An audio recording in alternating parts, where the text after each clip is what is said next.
Now, moving on into answering this question. Remember, we want to determine the equation of this circle in this particular form. Now, let's go and do that. We should remember that any circle with center not origin is defined by this equation. Moving on, remember we have been given the center, which is 3:1. Let's visit the diagram again. The center is 3:1.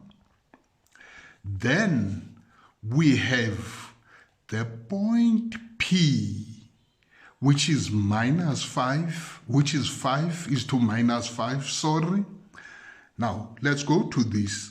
We have E, the center. We have P, a point on the circumference. That means that if we join these 2 points and have a line segment, that line segment would be from center to circumference, which is known as the radius of the circle. Now, in determining the equation of this circle, we need to know the radius and the center and 1 point. Let's go to it. There we substitute. Remember, I said if the center is given as 3, then that means when you substitute into this equation, that 3 would be negative. But if 3 was negative here, it was going to be positive here. Now it is x minus 3 all squared. This is the center. This is the center, y value of the center, plus y minus 1 all squared, which is equals to r squared. Now, in order for us to determine the value of r squared, we need to substitute a point that lies on the circumference of the circle, and that point was given as P with coordinates 5:-5. Let's do that. We now substitute the x value is 5. It would be 5 minus 3 all squared. The y value on the circumference is -5. -5 minus y all squared. It would give us r squared. We simplify this, we get 40. Now that means the radius squared in that particular circle is 40. Now moving on, we substitute 40 where we see r squared. Remember, the examiner said the equation must be given in this form. It is very important to obey that. Now let's go to the equation. We simplify that equation. X minus 3 all squared means x minus 3 times x minus 3, which is x squared minus 6x plus 9. Y minus y all squared. Y minus 1 all squared means y minus 1 times y minus 1, which is y squared minus 2y plus 1, which is equals to 40. Now, writing the equation in a form which was stipulated by the examiner. Remember, the examiner said it must be x squared plus y squared. There's x squared plus y squared plus ax plus by. There's minus 6x. A is negative in this case. B is -2 in this case. Then we take the 40 into this side. We add 9 plus 1, which is 10. The 40 to this side would be minus. It would be 10 minus 40, which is minus 30. We have excellently answered that particular question. The equation of this circle in this form is x squared plus y squared minus 6x minus 2y minus 30, which is equals to 0. We get our 4 marks. Moving on to the next question now, the examiner says to us, determine the equation of the tangent to this circle at a point P where coordinates are 5 is to minus 5 in the form y is equals to mx plus c. Now we want the equation of a line that passes through that point and touches this circle into two infinitesimally close points. We normally say a tangent touches in one point, but mathematically it touches in two arbitrarily close points.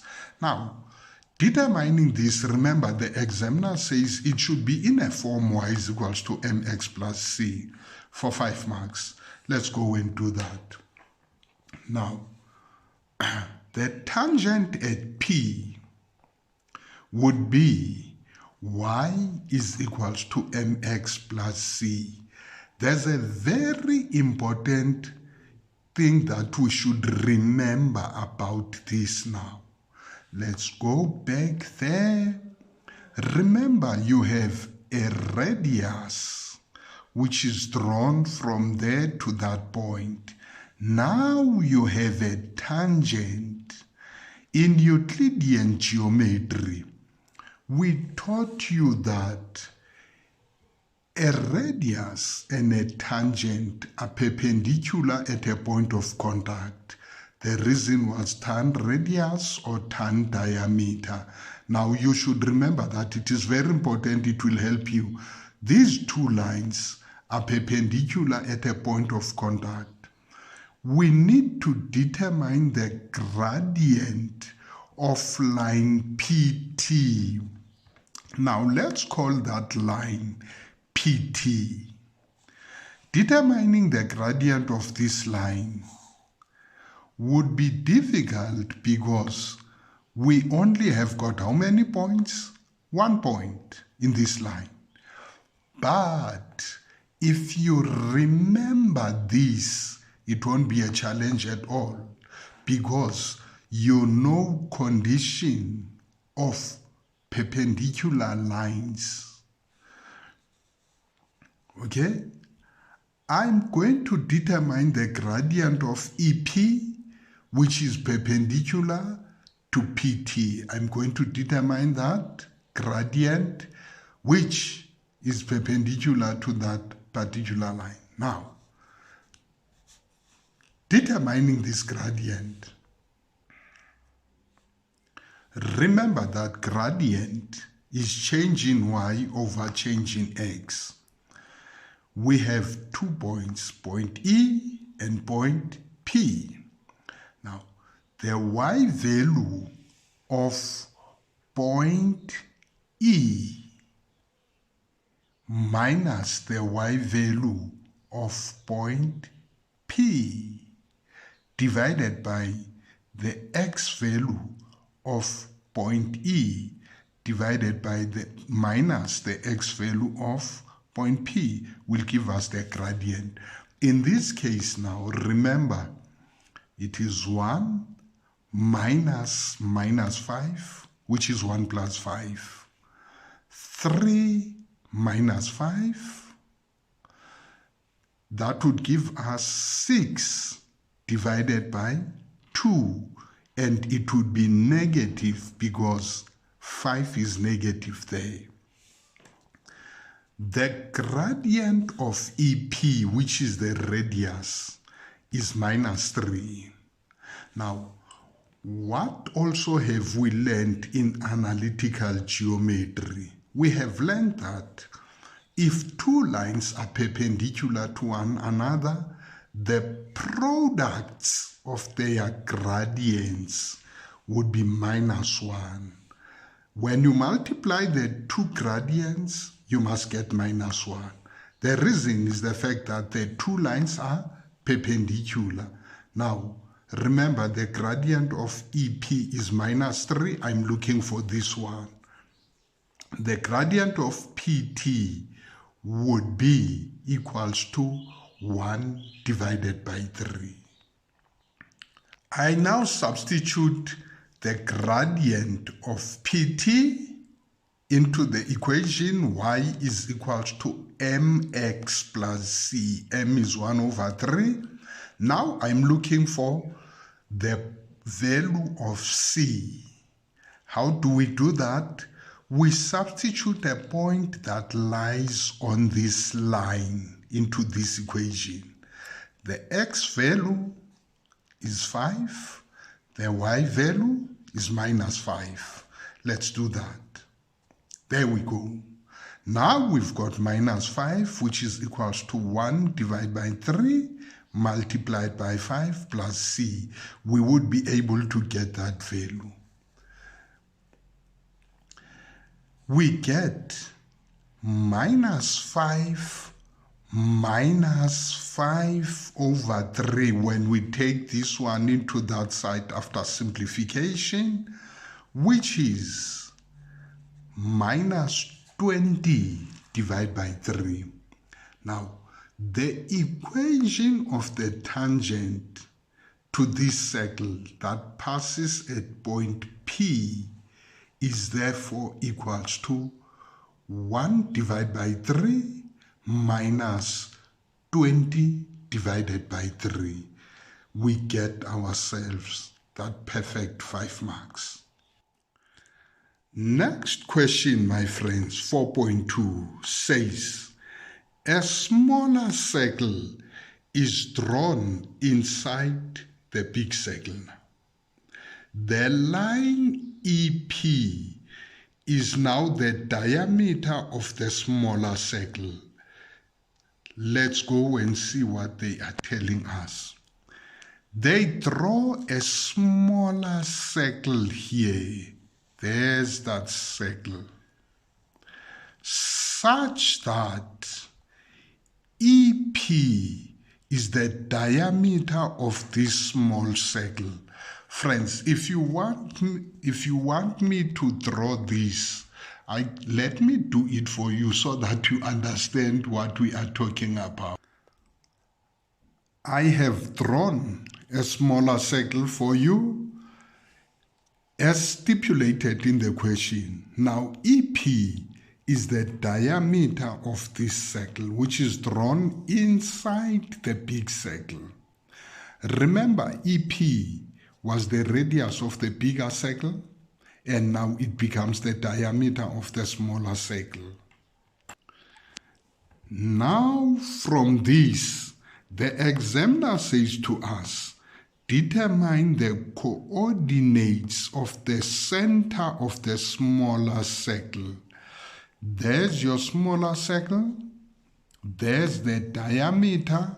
Now the examiner wants the coordinates of the center of this circle. How do you do that?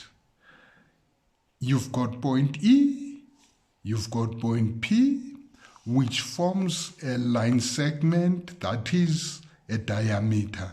We know that the center of a diameter divides this line into 2 equal halves. That will tell us that this point is the midpoint of this line. Now, we need to use the midpoint theorem. Let's move to that.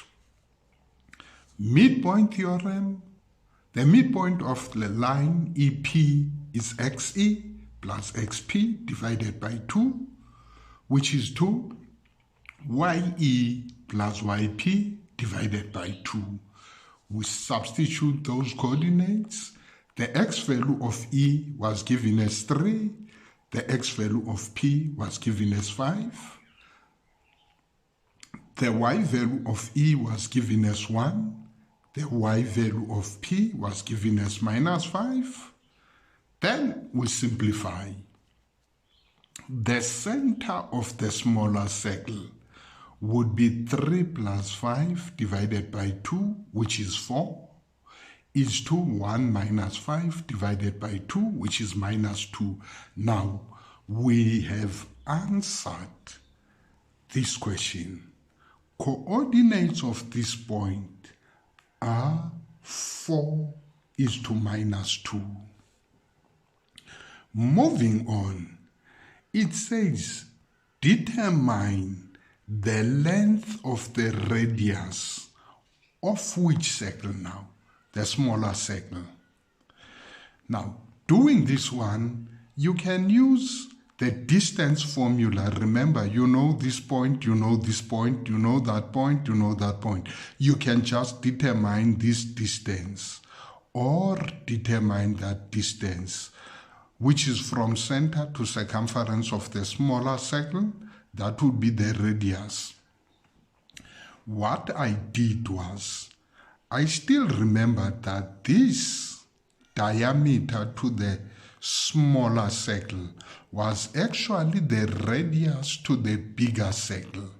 Now what I did is, from the radius of the bigger circle, remember the equation of the circle, the radius of the bigger circle was r squared, which is equals to 40.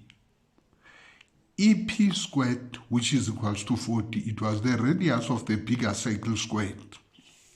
Now, what I did is, I determined the radius now, not radius squared, radius. The radius of that is square root 40. Now, square root 40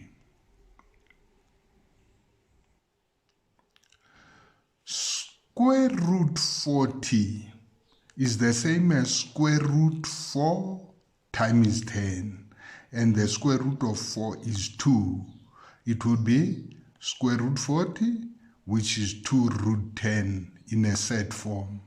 Now, remember, this is the radius of the bigger circle, which is the diameter of the smaller circle. Now, when I'm looking for the radius of the smaller circle, that means I must do what now? It means I must go to the diameter of the smaller circle, which is 2 square root 10 divided by 2, which is now square root 10. It means the radius of this circle is square root of 10.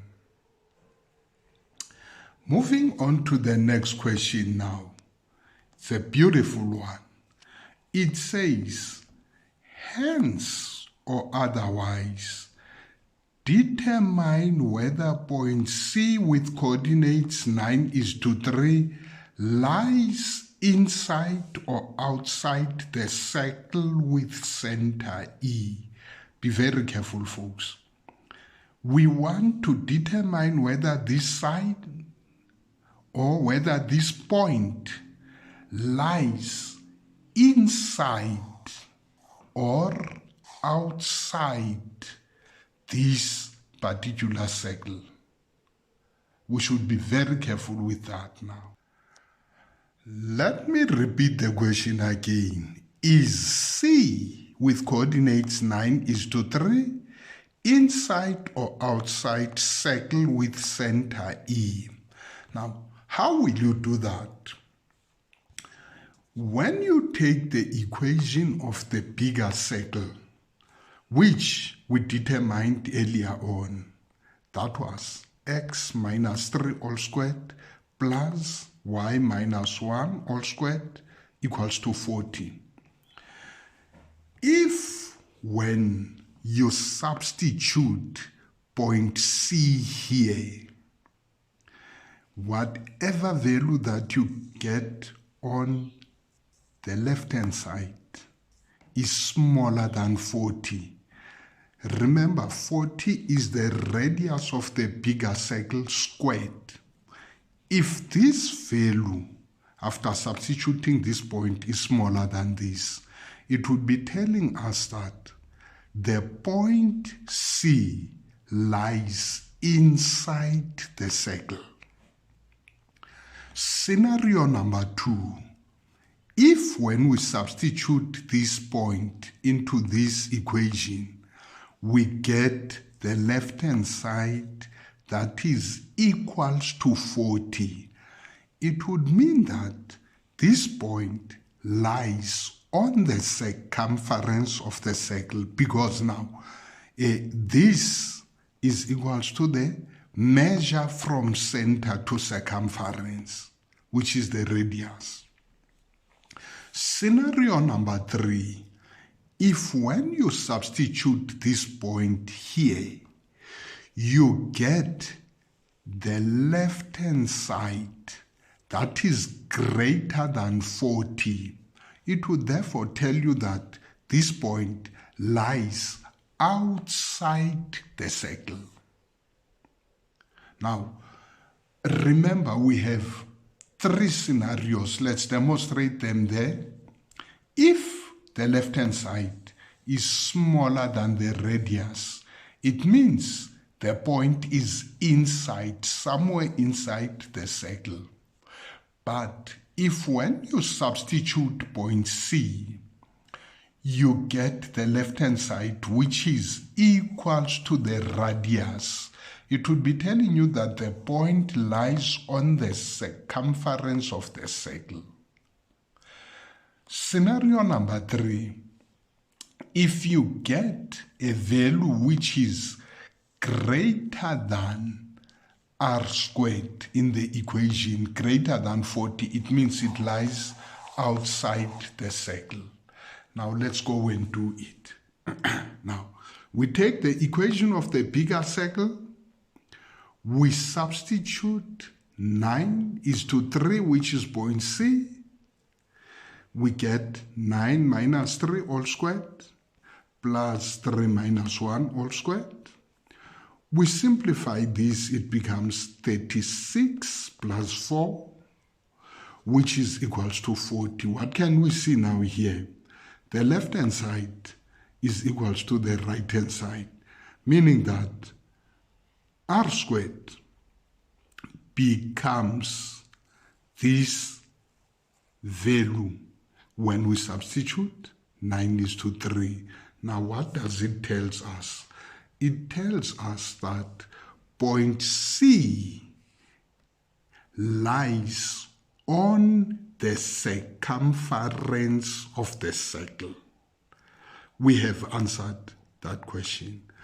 Folks, if you look at the marks of this particular question, total mark is 18 marks, which is very, very easy to get because everything lies in front of us. What we just did was plug and play in every question. Thank you very much for watching, folks. Please subscribe. Please share the channel with your friends. See you next time. Bye-bye.